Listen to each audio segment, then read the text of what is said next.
we see a very clear turning point in the collective tone and theme of slavery films after the landmark civil rights victories of the 50s and early 60s.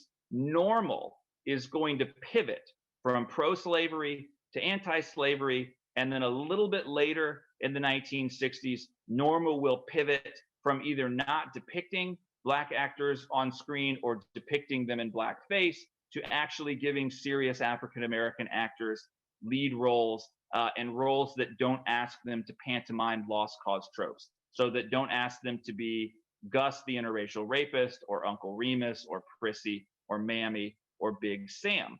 By the time we get into the heyday of the counterculture, sort of the Vietnam and immediate post-Vietnam era, this is when it becomes more acceptable to depict the horrors of slavery in more graphic detail. A little bit of this has to do with loosening of censorship, but most of the time this has to do with blaxploitation and just pushing the envelope.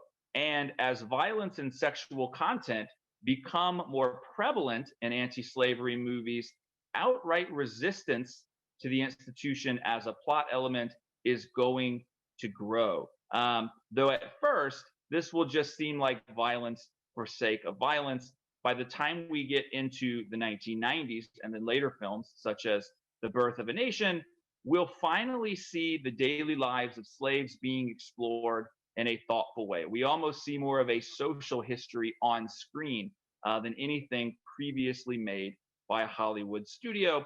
And we finally start documenting the reasons slaves like Nat Turner might have had to rebel in real life.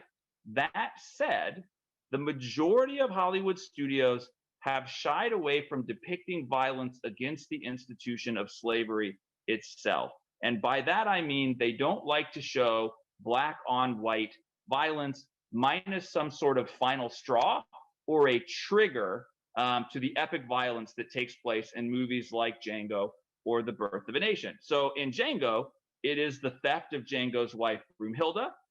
In Birth of a Nation, it is the rape of Nat Turner's wife, Cherry, that prompt these epic quests of revenge. It is not the protagonist's default state of enslavement. So Hollywood, even today, oftentimes feels like enslavement itself is not bad enough to warrant the sort of violent pushback we see in these films. There had to be a personal breaking point or a personal last straw for the main characters.